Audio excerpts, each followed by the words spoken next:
But because as a body, we've been always under the effects of gravity. We don't know the effects of gravity. Yeah? Like you climb up the hill, you blame the hill for being too steep. It's not the hill steep. Yeah? It's that there's gravity holding you down. Like if you went on a hill and moon, you just bounce on the top of it because there wouldn't be so much gravity. So we keep, I know it's that fucking hill. I'm never climbing that hill again. But any hill will do, you know. The gravity is going to display its effects on any hill. That's a real heavy hill, you know. Well, you know what I mean? So we think something's the case when it's not the case, and it goes on and on and on and on and on. Yeah, we assume that we know, just like people with the knee being hurt. The way you say it in the language, English language, is "I hurt my knee." Yeah, like I just took a hammer and just whacked it, you know, and then I didn't do it severely enough. I whacked it again. But it sounds like that, right? It sounds like I had something to do with the knee getting hurt. I hurt my knee. Who's that I? That I must be bad if it hurt its own knee. Yes. Oh, and then what happens? Well, then you feel guilty about being a bad I, and it goes on and on and on and on and on. And then you want to get relief from it at the 30th step of the process. You're already down the rabbit's hole. Yeah? The rabbit's hole is formed when what you are, which is mind, goes in and then takes the form of the body. The body can't get up the rabbit hole because it's a thing. Yeah? What enters or seemingly enters the rabbit hole is mind, no thing. And then it gets this crazy idea that it's a thing amongst other things, and now it wants to do everything possible to get up that rabbit's hole, but it can't entertain that it's not a thing. So it's trying to figure out, how can I freaking push myself up there and get other people to push me up, and I'll finally break through. Yet if you saw yourself not as a thing, you'd be free from all that. Yeah? You'd be free. You'd realize you're still on the other side of the rabbit hole. Mind hasn't. Where are you going to say where mind is and where mind isn't if it's not informed? How can you say, that's mind, and yet that's not mind, when you're looking at nothing and then you're looking at nothing? Yeah? So you keep looking at nothing, calling it space or this and that, but that's everything. What's appearing in it is truly nothing. But because we're identified as it, we've made this everything. And for this to seem so real and so serious and be everything has to be forgotten. Yeah? And it can't be forgotten, so it can only be seemingly forgotten. It can appear to be forgotten in time. In timelessness, it has never appeared to be forgotten. Yeah? But in time, it can appear to be forgotten. Maybe for 70 years, maybe for 80 years. Maybe when this little girl grows up, she's going to forget after about 2 or 3 years old. Yeah? She'll forget. Yeah? And then maybe she'll have not an interest in the world to remember. She'll just get engaged in one thing and have kids and this and that. But maybe she'll be bitten by some kind of irritability, restlessness, and discontent, and she may want to look farther than the next thing. She may want to look at what's going on, you know? What's going on to all these things that are making us so freaking unhappy in a lot of ways, yeah? It's not going to be, the relief is not going to be in the thingness, it's going to be from no thing. That's the whole thing of recovery. In alcoholism, they realize alcoholism is a mental disease. The solution can't be mental. So they call it spiritual. Yeah? We need a spiritual solution because a physical and a mental solution is not going to work because we've tried them all. Yeah? So, okay, we're at the last house on the left. It's looking pretty bleak. Okay, let's bring in the idea of a transcendent state that's already here. All right, wow, it works. Yeah? And it seems like that transcendent state wants to express itself when two drug addicts and two fiends and alcoholics get together. There's a grace that's available. And they're not producing it because if you looked at them individually, they're both assholes. But suddenly they're together talking, and there's like a grace, like a sense of presence. They are the emittance of it, but they're not thinking they're emitting it. They say, it's this power greater than us. Well, where is the power greater than us? Where does it ever show up? Right where you are, yeah? Be it in Bangkok, Bogota, Hoboken, San Francisco. When you open up to it, it seems like it was right there. Because it never wasn't there. Yeah? It never left And so it doesn't have to transverse geography and time to arrive at where you are. You're it. Yeah. So the higher power, in my view, when I had one of the first sleeps in recovery was, hey, the higher power is always available at all times with no requirement necessary to meet it. Yeah, it sounded pretty good. Therefore, no matter what my head was saying or how I felt or how I'd been feeling or how I was going to feel, none of that overrode the fact that it's always available at all times with no requirement necessary. In other words, I don't have to be super prepared to receive it. Yeah? Preparation to receive it would be a statement of its denial. I would say it's only available if I'm da-da-da, dee-dee-dee-da-da-da. And then who's going to tell you if you met your own requirements? You? Or you'll find another false authority. All right, you tell me. How close am I to God? Well, you're as long as you're thinking yourself God, you're as far as possible. You can't be any farther than that. So, there is a solution. If you have some malaise, and you're not here for the hors d'oeuvres, or the raffle. We don't have any. I know you have the shirts here today or anything else. We're not going to have karaoke afterwards. And, this isn't a dating service. We're not going to... So some people have married in here. They met their spouses. And they're still... One of them's divorced, but the other ones are doing well. Yep. So our record's pretty good. It is. Like one divorce out of 4. Yeah. This isn't the point. So, you're not going to get anything here. So something must have brought you here. Maybe there's some kind of ill-at-easeness or something, some vague malaise. It just doesn't feel right.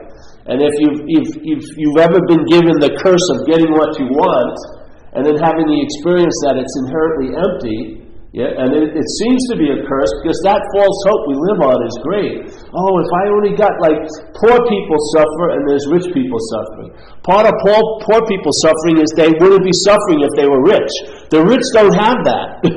They're suffering, rich people suffering, and it's not like, the super rich, It doesn't work that way. So, if you've had that curse of getting what you wanted, and you really thought it was going to put you over the top, and it didn't.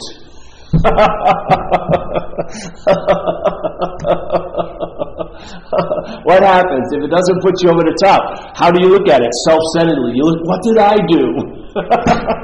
Maybe you're just getting the failedness of the system you're relying on. Maybe it's giving you a giant invitation. Like we had a meeting on Saturday, and one of the members he's gonna climb Mount Shasta. Yeah. And it just so happened a person that lives on Mount Shasta was there at the meeting. Just so happened, a big coincidence. And the guy he has climbed Mount Shasta, this other guy, and he was trying to tell him all the shit that may happen if you climb Mount Shasta.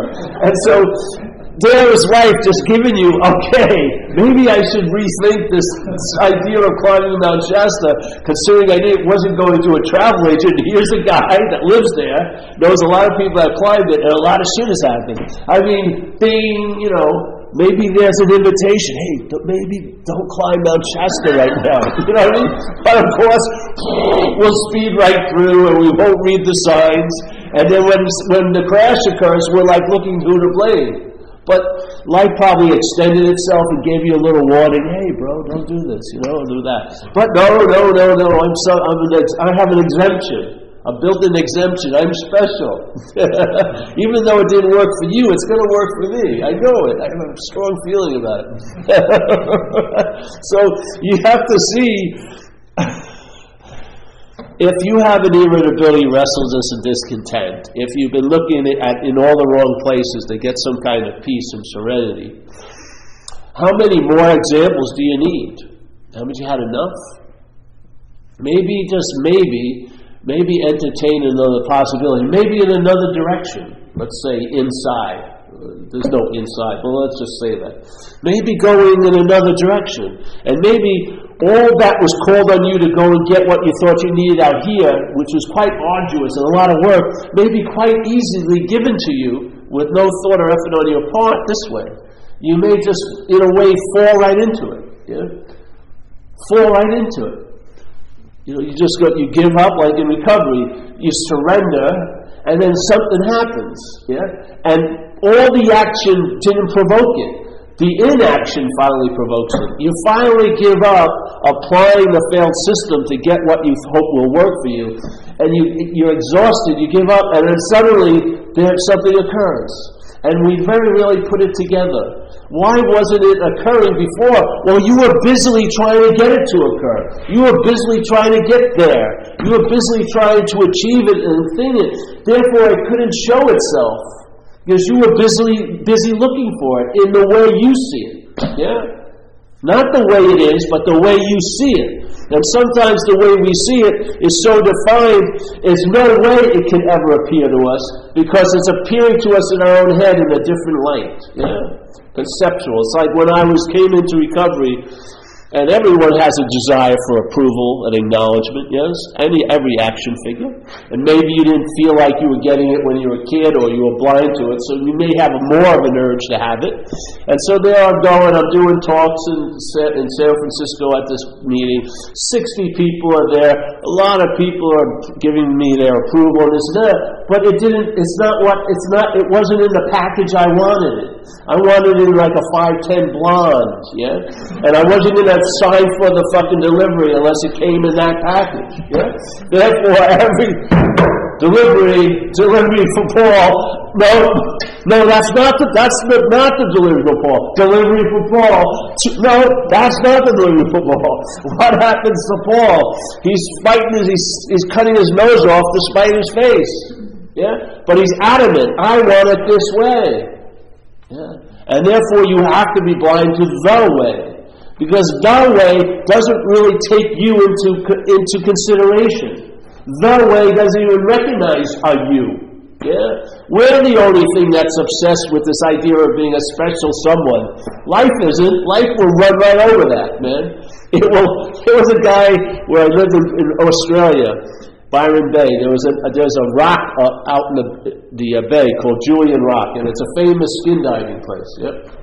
And they send boats out there and this and that. So this is a story. It's like a story when you live there. You always hear the story. Well, this guy and this woman met on one of these expeditions, skin diving, and they fell in love, and they decided to get married. Yeah. They decided to get married underwater at this place, this Julian Rocks. Yeah. So they did, and just before they would go and a big great white shark came and grabbed the groom, and there it went. Never to be seen again. Now, I would imagine if he had a thought other than I'm getting ripped open by a shark, he felt probably pretty put upon that. How could this happen on my wedding day? You know what I mean? But I don't think the shark took that into consideration one bit. Yeah? The shark just went there. Oh, I'm not going to eat this. It looks like a groom or something. Yeah? Oh, it's the Sabbath. I can't eat. This is so beautiful, such a great idea. How can I fuck with it? I mean, life will run you over at the most inopportune times because it doesn't take your opinion into consideration. Yeah. You're the only thing that thinks it should be different. Life doesn't. Life's not arguing with itself. You are. Yeah? Life's not arguing with yourself. Life isn't sitting there, should I or shouldn't I? It's just bam, something happens and there's reactions. Yeah? And then something else happens and there's reactions. And it goes on and on and on. It's like a never-ending drop into a big thing of water, sending out ripples. Was there a beginning or an end? Who knows? I don't think so. It just goes on and on and on and on and on. Yeah? It's like in recovery, it says Rule 62, entertain it. And that Rule 62 is just don't take yourself so seriously. Yeah? Here's two old members I remember vaguely, a long time ago. Yes. It says don't take yourself so seriously. Well, if you look at how serious you can take yourself, what would be the most serious could you take yourself? That it's you, eh? You couldn't take it more serious than that. Like there's these movies where there's a starlet, and then there's this other lady that wants to be a starlet. And the other lady gets obsessed about the starlet, starts wearing the same clothes, starts going to the same places, starts dating the same men, yeah? And then suddenly she starts, it's not enough, so she starts killing all the boyfriends, and she basically kills the starlet to take her place. And you go, man, that's extreme. That's an extreme obsession leading to the point of being identified, yeah? As the starlet. Well, we're starting at the point of identification. We're starting it. The obsessions now are just to reinforce the identification. That's all. I mean, we have an obsession from the identification. It seems like it can ruin your life.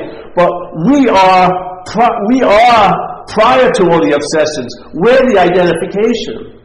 Our mind has become identified as something that it's not.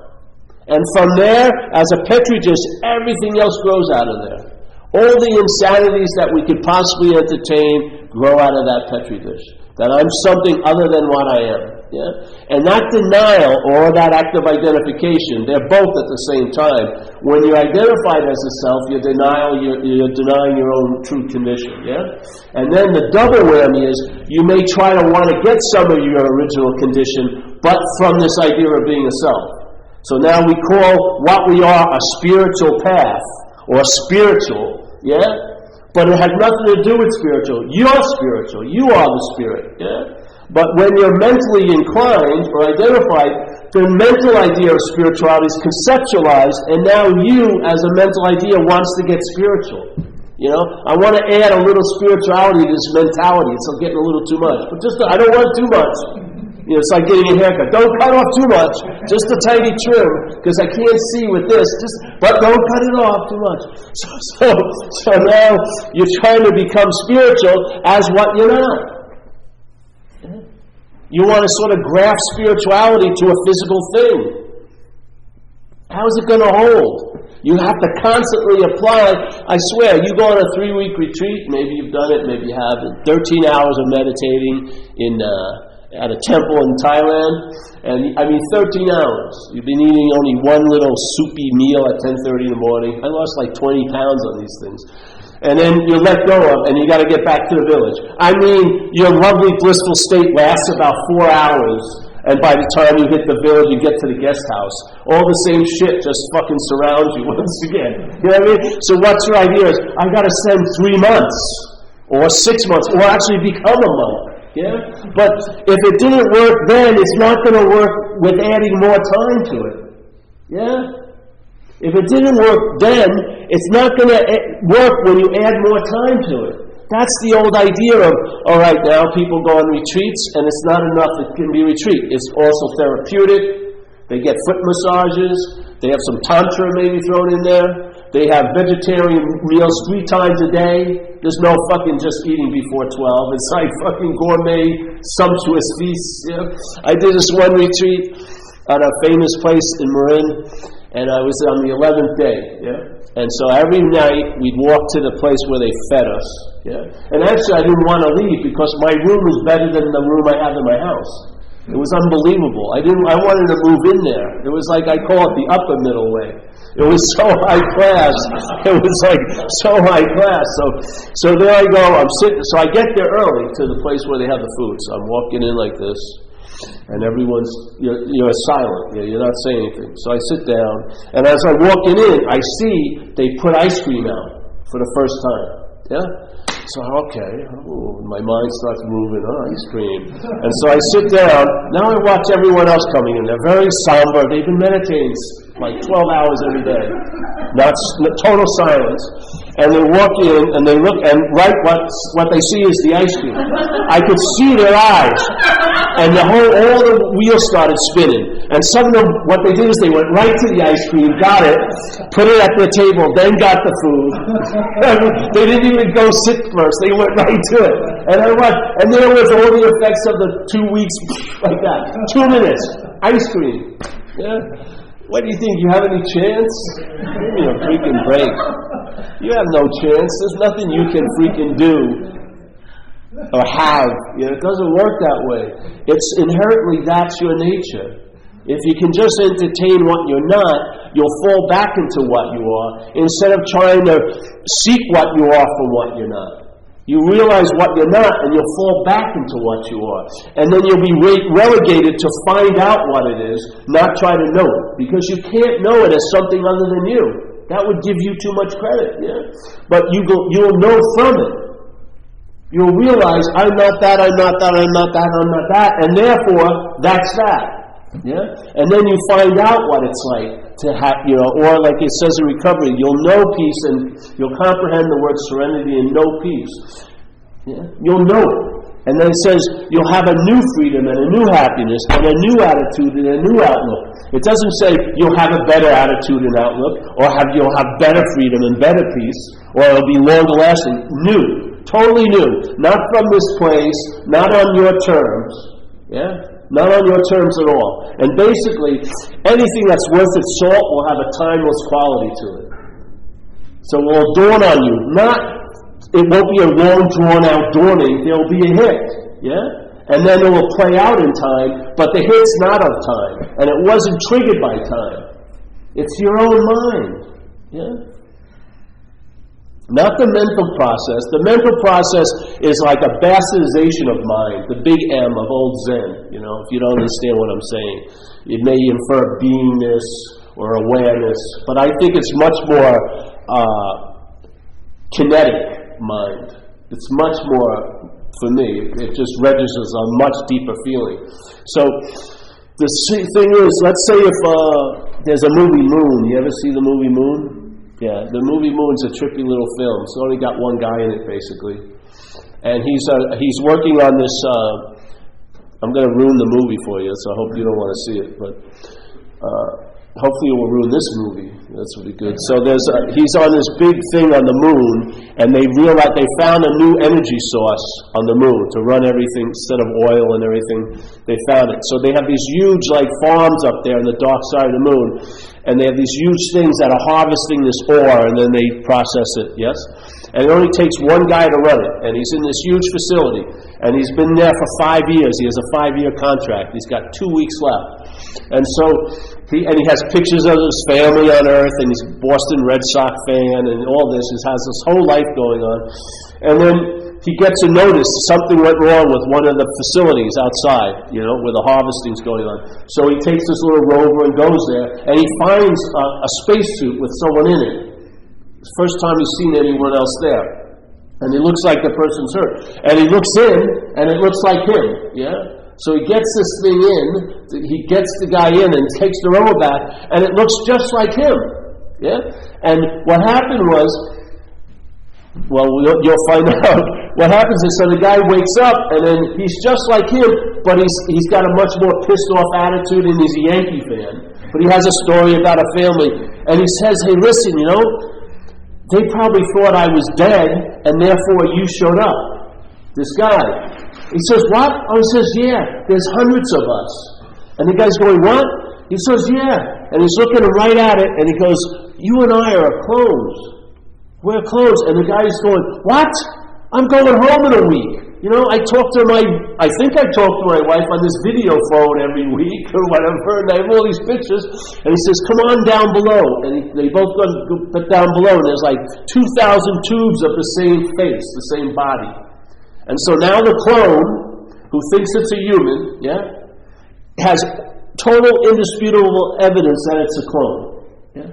Okay, so here it is. There's the clone, but the programming is that it's a human.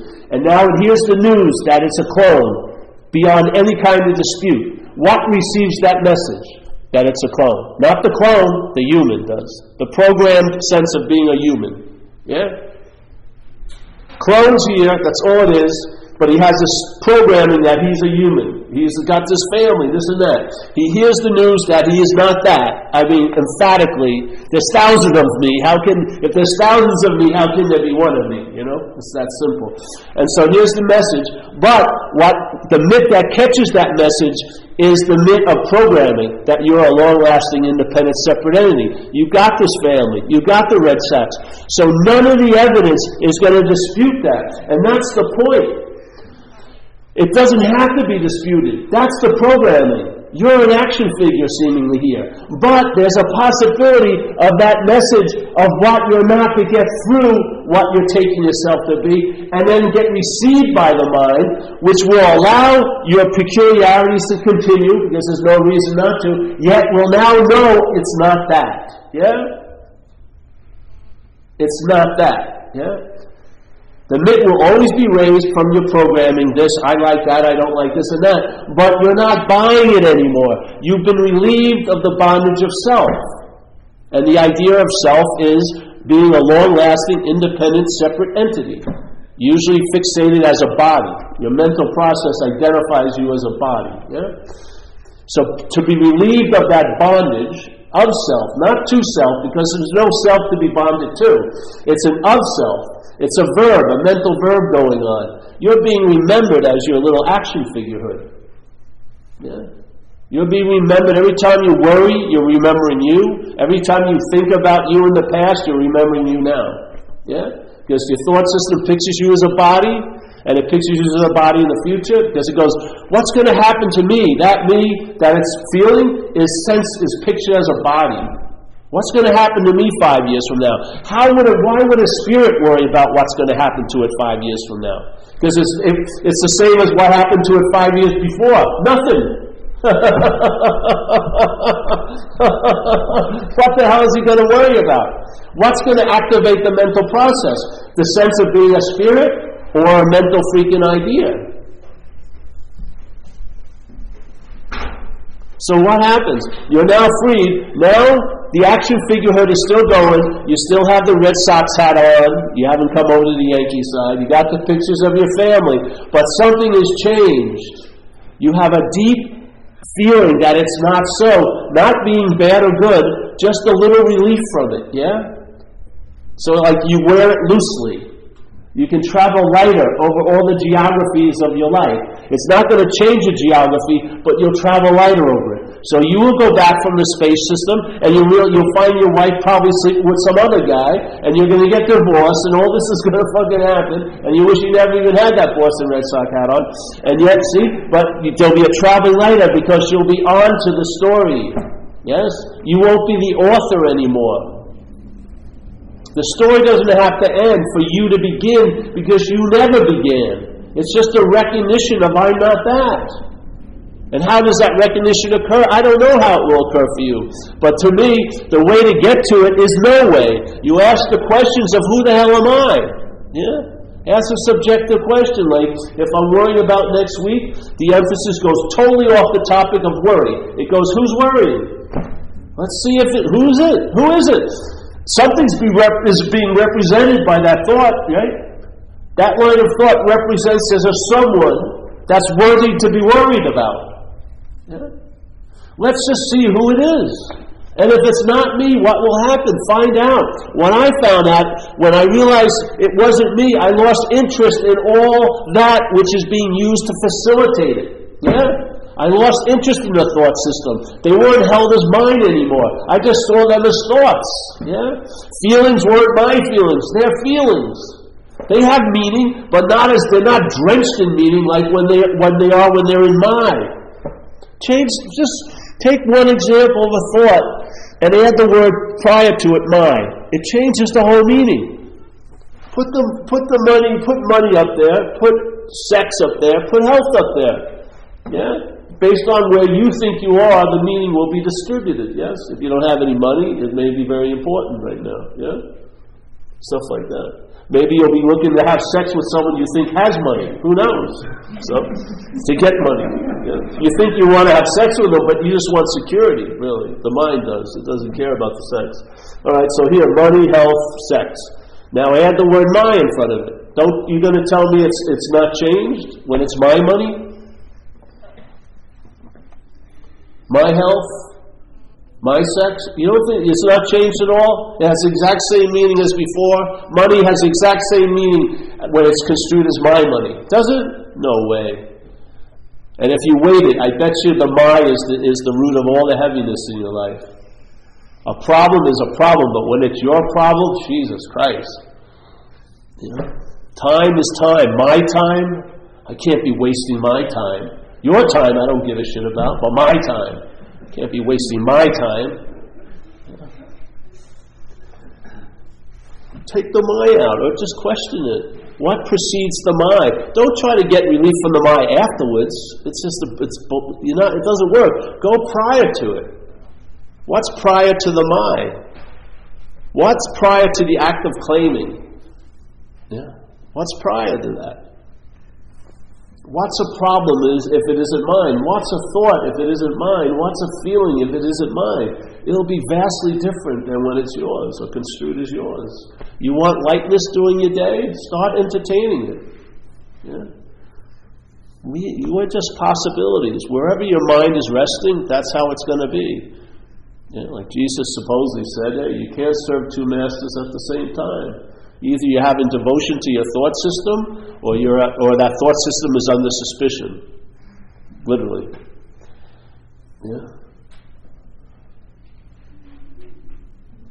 What happens if it's not about you? You're going to lose interest in it. I swear to God. Use the self-centeredness. Find out what self-centeredness is, and then use its one of its basic habits to get relief from it. You don't give a shit about most stuff unless it has something to do with you. Really. Can you imagine if what's producing the sense of you has nothing to do with you? You'd lose interest in it, yeah? If you lose interest in the systems that facilitate the bondage diminishes. The interest isn't in the thoughts, it's in that you're the thinker of them. The interest is not in the thoughts, but you're the object of the thoughts. That's where the interest lies. If someone came over to my house and started talking about what was driving them crazy, and I can't feel it, see it, taste it, and touch it, I'm bored in a minute. But I may be entertaining the same thoughts. If I hold them as mine, they have a huge power to affect me. Yes. If I see them as yours, it's not contagious. If you're sitting here telling me it's an earth-shattering event, my earth isn't shattering, nothing like that. But the same thoughts held as mine could produce a seeming earth-shattering event. What is it? Is it the thought, or is it the mind? Or is it the thinker? That's where the relief lies. It's not trying to manicure and harvest and corral your thoughts. It's by realizing you may not be the thinker of them. If you're not the thinker of them, you'll lose interest in them. If you lose interest in them, your mind may shift to another modality of living, not so self-centered. Yeah. Why not try it?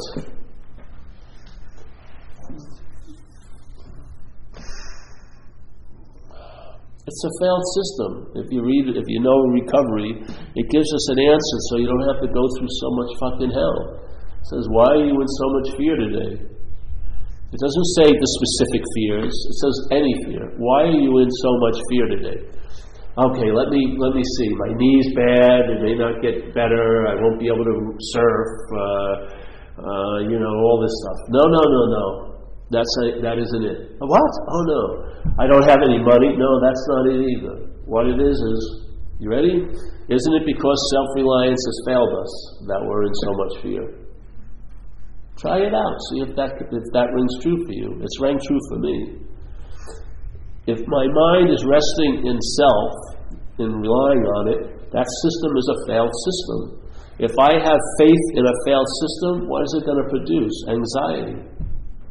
If I have faith in thoughts that are about yesterday and tomorrow, what can actually happen is my faith will turn into anxiety.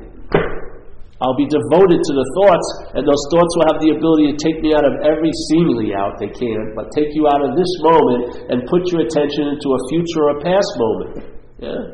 And it's your devotion to the thoughts that produce the harvesting. And what do you harvest? Anxiety. You don't even have fear anymore. We have mental anxiety that mimics the physiological and emotional effects of fear. But we're not. How many times we're feeling anxiety if Jesus, you'd be so drenched in adrenaline for fight and flight if that was the case? I mean, how many times were you really in a lot of fear in your life? Maybe 20, 30, some people lucky only 4 or 5, yeah? But these people now are producing the same effects without any threat, just by thinking. Just by the thoughts about yesterday and tomorrow, it can provoke a reaction that's not produced by going on now, but it's produced by what's not happening. The only way that could be done is by the faith you have in it. It's your faith. How can next week affect you now? It's not happening. But your thoughts about next week can affect you if you have faith in those thoughts. And where does the faith come from? The thinker, or the object of the thoughts, not the thoughts itself. Diagnose it correctly, and then you can expect some fucking radical relief, Literally. If you don't want it, don't go for it. But I mean, if you're proclaiming you want to be free, man, question it. Maybe you just want to be free. It's different. A lot may be called on you, or very little may be called on you. If you really want to show up for that, who knows? But if you don't, then shut up. Fucking just do what you want to do. Instead of, I really wish it would be different. Yeah, then, no, I'm not going to go to a meeting now. That's too much to have. So it's unbelievable. So there is a possibility, there's a freedom. And I think, like it says in AA, there's an unsuspecting inner resource right where you're sitting that's not being tapped. Yeah.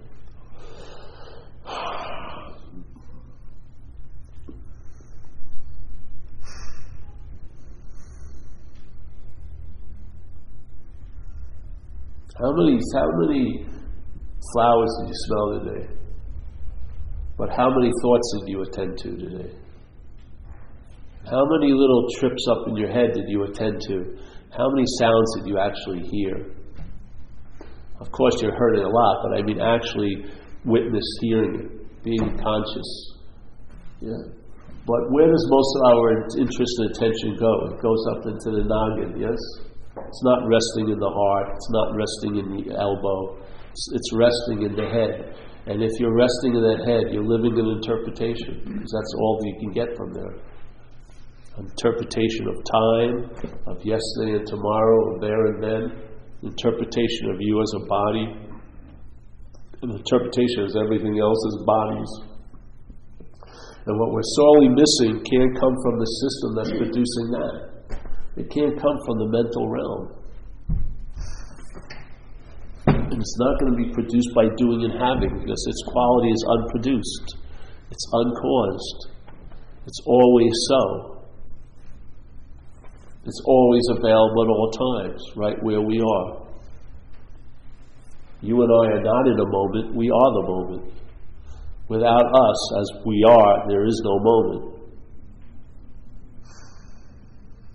So this whole idea, I always joke about it with those, a lot of self-help books came out with, how to get into the moment.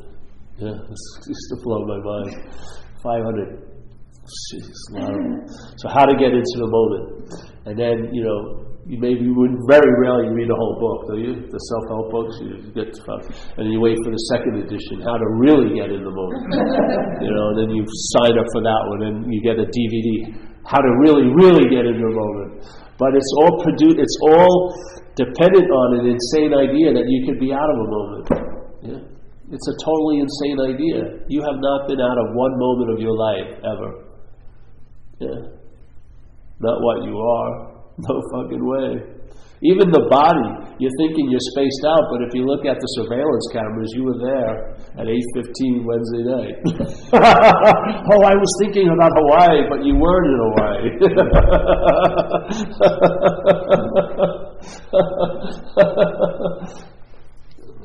And then the opposite is we're trying to get out of something we cannot possibly be in.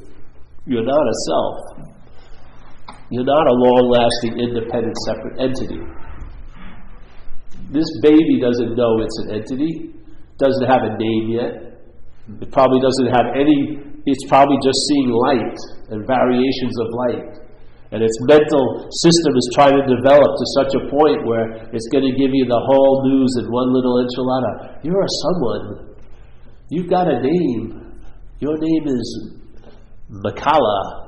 Yes, you were born here. Do you have any memory of it when you were 8 or 9? No. Basically, you have to rely on some fucking story from 0 to 3. Most people have no memories of when they were kids, and suddenly, you just bypass that, and then but I've been here all the time. You weren't even there then. The sense of you wasn't even being produced when you were a baby. But suddenly you forget all that, and now you feel like you're the continuum of all continuums.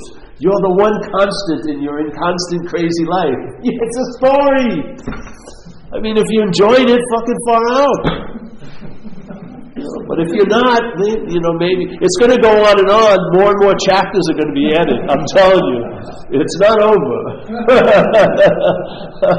Once you bite the apple from the tree of knowledge, you're screwed. Now it's me and them, and this and that, and high and low, and connected and disconnected. And I'm just not happy, and it's because of you. Yes. If only things would work out. It's funny, even the story my head tells about, I hurt my knee, hurt this knee. I didn't do it, please, I'm innocent. The knee got hurt January 8th. And so when the mental system thinks about it, because that's all it can do, it can just think about it. It thinks about how great everything was from January 7th down. Like I never had any trouble, and then, it was so great. And then the knee got hurt. And then it goes, Paul, you've been hurt now 3 or 4 months. It has to season everything with time. Yeah? Put a lot of big fucking dollop of time in there. Because you can handle almost anything if it was just today. But 4 months? Fuck, when is this going to end? And it's been going on and on. You don't see the story spinning out from the basic. And where does it spin out from? The original story, which is that you're a long-lasting, independent, separate entity. You're the haver of all the stories, and you're a story. Story begets stories, yeah? And the beautiful part of the first story is it doesn't think it's a story. And it says, I have all these stories, but I'm not a story. Well, guess what? You may be a story. And if you let go of that one, you'll travel lighter through all the other stories of your life. Yeah? I don't know. If you like it, it's a good idea. If you don't? Yeah. The thought system's not going to free you from thoughts. No freaking way. No way. You can't, like Einstein says, you can't go to the system that produced the problem to get a solution. It's a simple, dynamic little axiom. Yeah? You can't go to a failed system and expect it to work. Yeah? I don't think it's a failed system. All right, maybe you don't. Well, does your system of thought have a lot of excuses for why you're the way you are or why you're not the way you wanted to be? Does it? Maybe. Does it rationalize why you're not the way you wanted to be or why you're not where you think you wanted to be? Does it blame people for somehow keeping you from what you wanted to be and what you could have been? Does it? Those are examples of a failed system. If I was a furniture, I delivered furniture, yeah? Now, in my delivery of furniture, I was never late. I always delivered exactly what they wanted, on time, and therefore there was no need for excuses, rationale, or blame, right? I didn't have to excuse why I was late because of traffic, because I've always never been late. Yeah? So you see, something that failed needs to cover its tracks with excuses, rationalizations, and blame. But the fact is, it can't produce the goods that it's been crowned with. That you're going to lead me into a life of happiness, joyousness, and freedom. I'm going to rely on you to get me out of the messes that you seemingly got me in.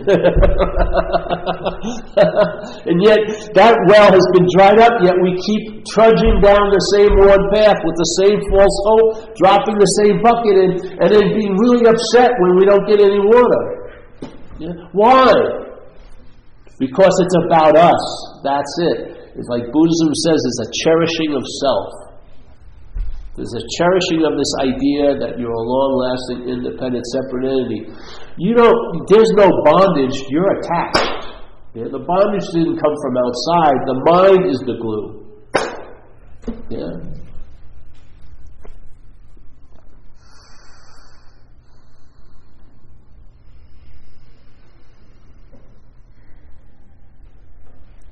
I'm going to take this pillow home. This is a good pillow.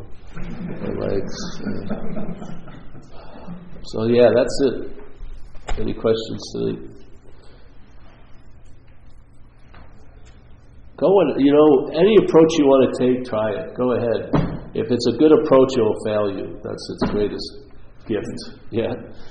How can you, if you're assuming you're something that you're not, and that's your departure point, then how can you have, what map could verify the right location or destination if you're starting from an erroneous point? Yes? How can you expect to get to Omaha if you bought all these maps from Omaha under the illusion that you're in LA when you're not in LA? You know?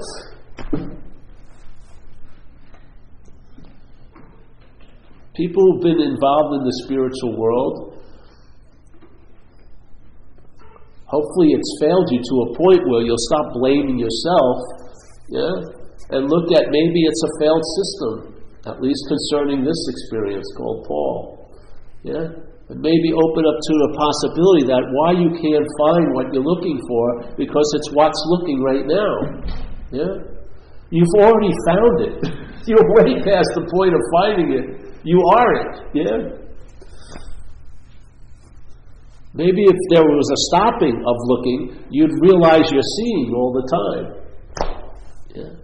Maybe those glasses that you feel like you want to improve by putting Buddhist lens on it and, Kabbalah lenses on it and Tantra yogic lenses on it, maybe you should feel around there and realize you can take them off. They're not your eyes. You could actually take them off. You don't have to keep going to spiritual optometrists trying to get the right little equation. Let me see. Oh, I saw so well, and then a week later you're not seeing it. Distortion arises again. Maybe feel around.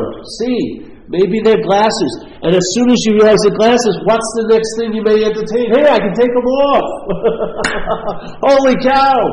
That's what happened with me in recovery. The bondage of self, I was clear, that's what has been driving me crazy since I was about 6, yeah? But I was identified as a self, and so I was trying to get relief from the bondage of self as a self, yeah? So all the desire to be free, I wanted to be free as a self instead of from a self, yeah? That was the trick I was missing. Finally I heard it, and then I went to the big book, and I realized selfing is like a parasitical movement. It's like a foreign installment. Yeah? It's not me. And if it's not me, what did I entertain immediately? I can be free of it. Not free, and free from it. Not free as it, not therapizing it, not trying to civilize it, but being free from it. Radically free. Yeah? How long? Today. When? Now. Yeah?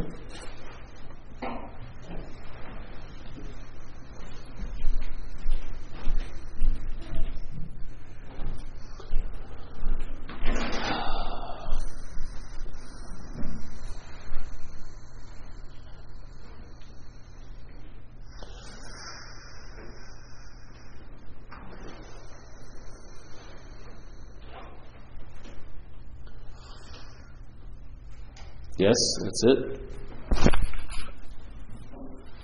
Like the spring, maybe a little longer.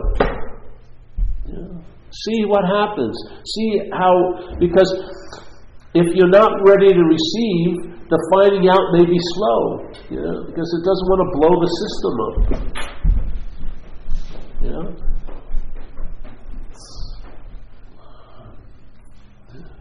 Now, one of the things that happened with me with this stuff is I started entertaining it, and then I realized people would call me and go, "Oh, there's great teachers coming to town," and I was so happy that I missed them.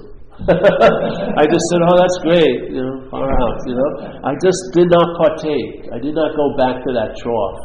I roamed around for a while on my own in the ordinariness of non-spiritual specialness. Like your pants down. I didn't pick it up. And you know what? A lot of stuff was starting to get revealed, but I gave it time. I didn't rush to, I want to improve this vision. No. Let's just fall under that vision. See what happens.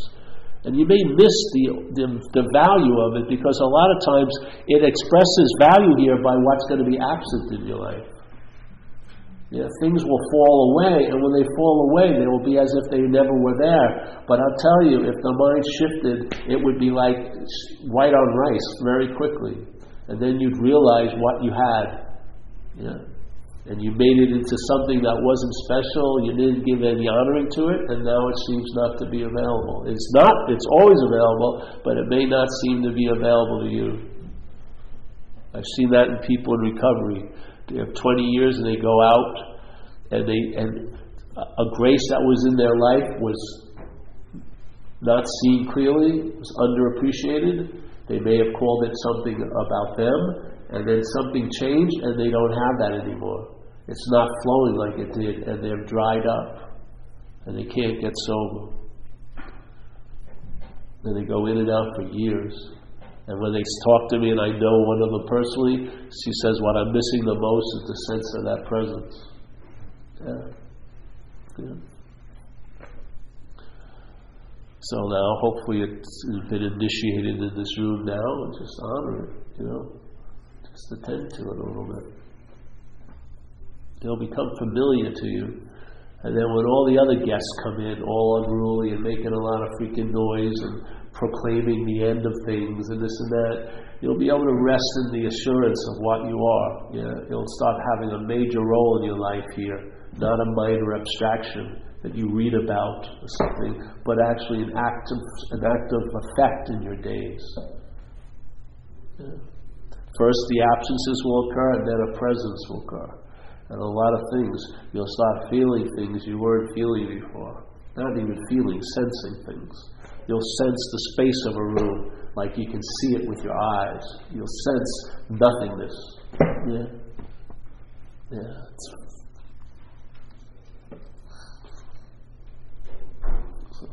It works on both ways, absence and presence. Things get removed that weren't there to begin with, and then things get revealed that have always been there.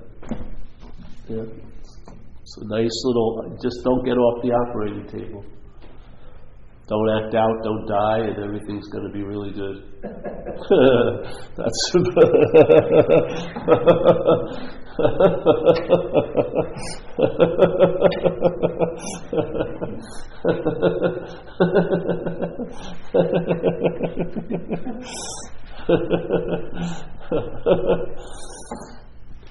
it says in recovery, abandon yourself. Abandon is a pretty profound word, Abandon yourself. Doesn't mean abandon you. It says abandon yourself. The idea of being a someone abandoned. You can leave it. You can abandon that fucking house. It's been condemned already. You just don't know it. The electricity's been shut off. There's no running water. You're just living on fumes. I'm 62 years old. I'm expecting to have a 70-year-old girlfriend or something. All this happens. You're just fucking living on fumes. The shelvings run dry. You're just breathing stale air back into it. Someday it's going to work out. That day better come soon.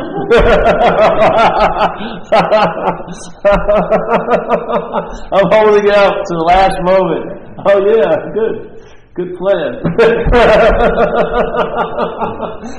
I'm going to withhold myself until that thing, the way I want it to be, comes along.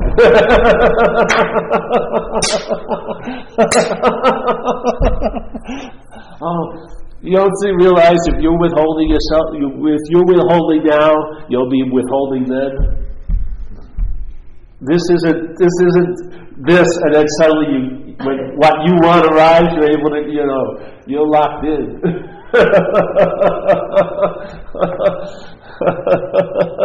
You're locked in. You're going to keep on withholding, and then there's going to be one breath, and it'll go out, and nothing will come in. And there won't be any voice that tells you what happened, because the voice died with the body. So if you're waiting to hear, I've died, you won't hear it. Just like, I'm having a good time. You know what I mean? Everything's on a time delay. You never even know what's going on when it's going on. It's always it's like the dispatch from the frontiers. Oh, this sucks. I had a terrible day today. Weren't you in it? I would think you would have known at 8 o'clock in the morning. People get home from work. By 8 at night, it dawns on them. I had a bad day at work. You wouldn't know it while it was batting? You know what I mean? While batting was going on, there was no acknowledgement. You have to wait till 8 o'clock. You're that out of it, that then the mind breaks the news to you, you had a bad day today. Oh, thank you, wise one. Thank you for clarifying that. If you're relying on that, you're going to miss the bus, the last bus that leaves. You're going to be waiting on on the bench, and the bus door's going to open, and you're going, I'm longing for the bus to arrive, and they'll, come on. No, I'm longing, my whole life I've been waiting, come on. The moment's constantly inviting us. No, I have an idea of a great moment later. Come on, get in. No, I'm going to refuse this one. I know better things are coming. Okay. You don't think it's a form of slavery? You're being moved like a herd to a trough. Just because you don't take right turns doesn't mean you're not being led. It's just like slowly moves you here and here. And all the while you're thinking you're choosing to go there. We're being driven by so many mental winds. We're being driven by candida in the intestine. The intestine's a fungus that's been living in our body for thousands of years. Its fuel, which it cannot go out and buy, its fuel is produced, its sugar, and its fuel is produced like white floury things. Yet someone who has a lot of candida usually loves Entenmann's or bagels, and yet all the while they're going to buy the Entenmann's. I love Entenmann's. It's the candida. It's jacked into the thought system. It can't shop. It has to use you for transportation. Just like alcohol. Alcoholism has you. It can't drink. Can't shoot up drugs, but it convinces you or the apparatus to go get what it needs. And then once you take it, it blossoms. And now you're on a run. And yet you're going to be left holding the bag. Yeah. When the shit hits the fan, they'll be just condemning you. Why did you do what you did? You told me to do what you did.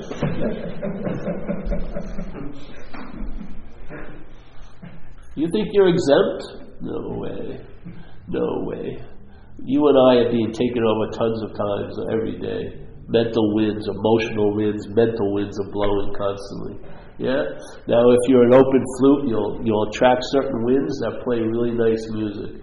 If you're fucking stuffed up, it's fucking gonna be the dogs of hell howling. Yeah? You'll be in heaven and it'll be like hell in a day. Like you always used to say that. You take an alcoholic, drop it into heaven, it will be hell in a day.